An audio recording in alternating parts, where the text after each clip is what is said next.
नमस्ते, मैं professor Kshitij Patukale Bhishma school of Indian knowledge system से आपका स्वागत करता हूं। आज हम मास्टर्स इन वैदिक लिटरेचर इस अभ्यासक्रम की चर्चा करेंगे।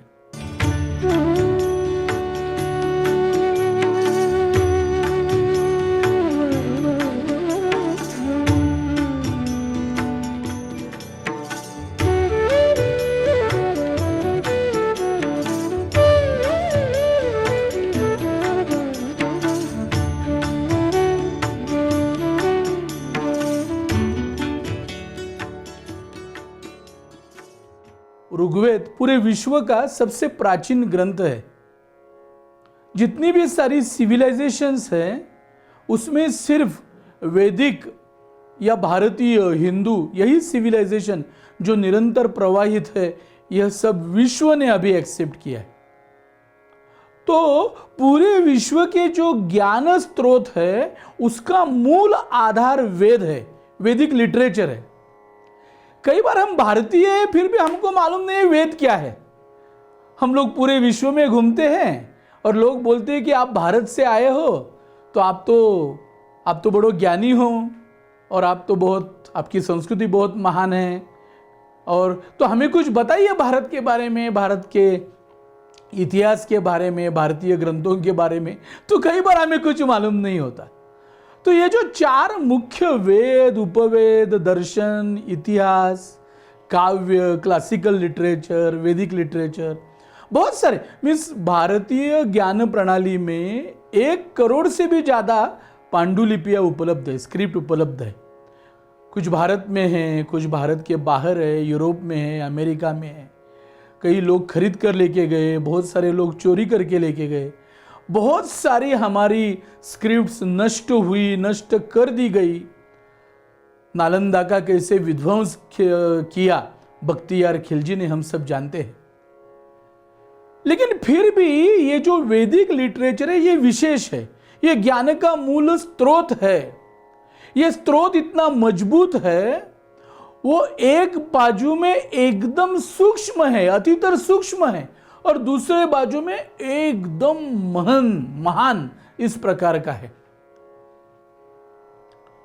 तो इन्हें यह कहा गया है कि ये अपौरुषेय है। अपौरुषेय का मतलब क्या है?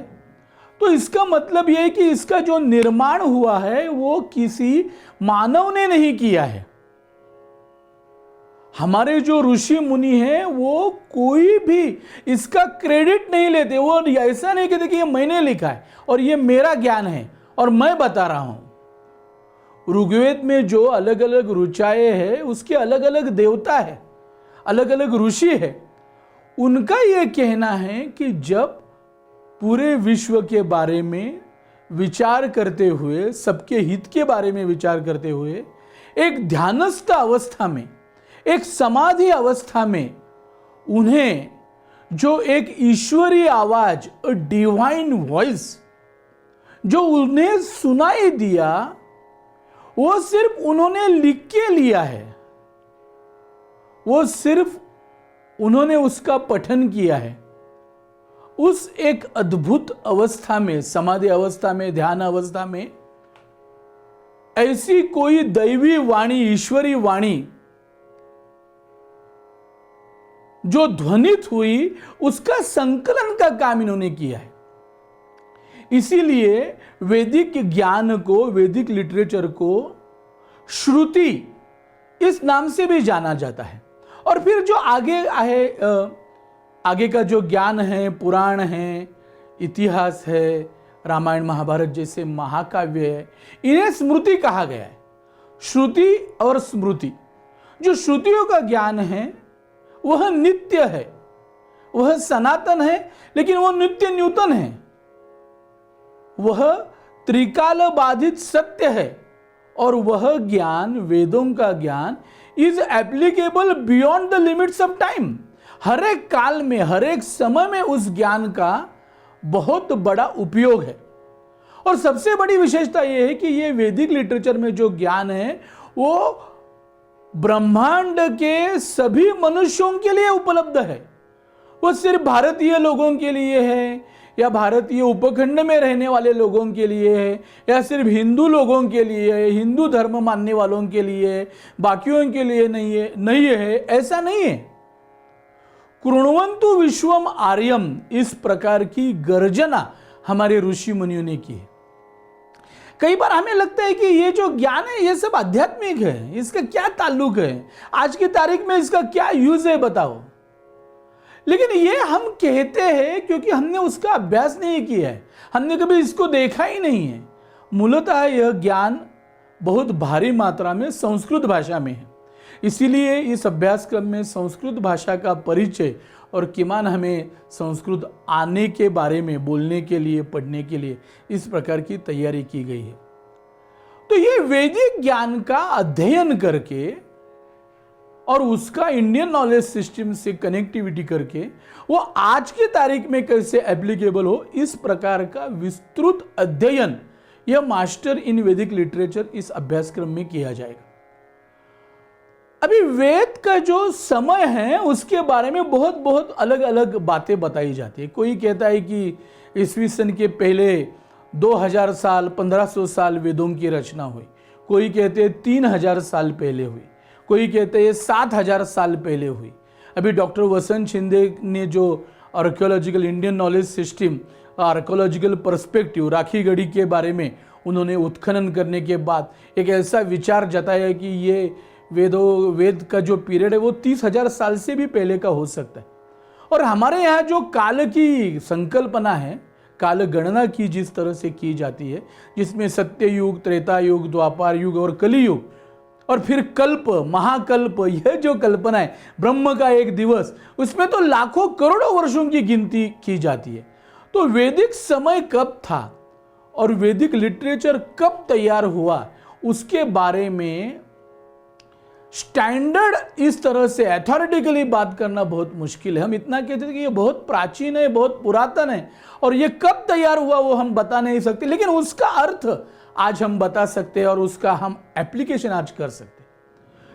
और ये इतने सालों से, हजारों सालों से ये कैसे आज तक हमारे पास आ गया, तो इसके लिए सबसे बड़ा जो योगदान है वो मौखिक परंपरा का है। तो मौखिक परंपरा से उनको याद करके बहुत सारे समाज का एक जो वर्ग है जिसे ब्राह्मण कहलाया जाता है, उसमें से उन लोगों ने just this Vedic literature and Vedic knowledge travelled through ages with the mouths of all this people. So इसको इसीलिए इसको लिविंग लाइब्रेरीज भी कहा जाता है। तो इतनी बड़ी ज्ञान परंपरा और वैदिक लिटरेचर हजारों सालों से मौखिक परंपरा से चलता आया। तो यह मौखिक परंपरा, फिर उसका स्क्रिप्ट भी लोग लिखते थे, फिर उसका क्रॉस चेकिंग होता था, वो सिर्फ पहुंचा नहीं है। इसकी और एक विशेषता यह है वैदिक लिटरेचर की, वो उसी शुद्ध रूप में आज भी जीवित है। उसी जो मूलतः जिस रूप में वो बनाया गया था उसी रूप में वो आज हम तक पहुंचा है, यह इसकी सबसे बड़ी विशेषता है।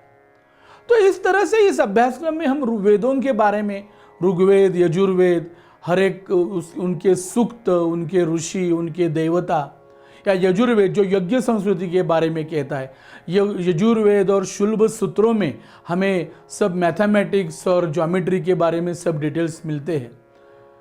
सामवेद जिसमें गायन किया जाता था मंत्रों का, म्यूजिक और इसका सब हमें उसमें, अथर्ववेद ये तो एक बहुत बड़ा ज्ञान का भांडार है। इन वेदों के साथ में हम लोग उपवेद पढ़ेंगे जिसमें गंधर्व वेद है, आयुर्वेद है, धनुर्वेद है और स्थापत्य वेद है। स्थापत्य वेद जो कला है आर्किटेक्ट और आर्किटेक्चरल इंजीनियरिंग विज्ञान से, उसका भी अभ्यास उपवेदों में किया गया है। उसके साथ में जो ब्राह्मण ग्रंथ है, वेदों को जो कहा जाता है, तो वेद के जो मूल ग्रंथ उनको संहिता कहा जाता है, फिर ब्राह्मण ग्रंथ, फिर आरण्य ग्रंथ और फिर उपनिषद। उपनिषद यह वेदों का तत्वज्ञान है। वेदों में जो ज्ञान, तत्वज्ञान, फिलॉसफी बताई गई है उसका वर्णन उपनिषदों में किया गया। तो वैदिक लिटरेचर का एक भाग है संहिता, इसका मतलब है वेद और उपवेद, साथ में ब्राह्मण ग्रंथ, आरण्य ग्रंथ, उपनिषद। इसके साथ में हम वेदांगों का भी अभ्यास करते हैं।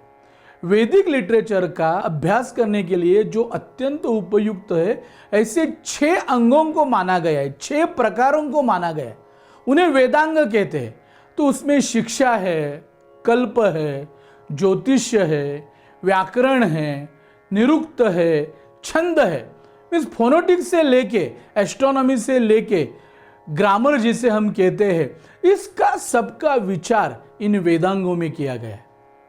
तो इस तरह से वैदिक लिटरेचर को अगर हम देखते हैं तो वैदिक लिटरेचर में वेद, उपवेद, ब्राह्मण ग्रंथ, आरण्य ग्रंथ, उपनिषद ग्रंथ और वेदांग, इस पूरे हिस्से को वैदिक लिटरेचर कहा जाता है। इसे ही श्रुति कहा जाता है।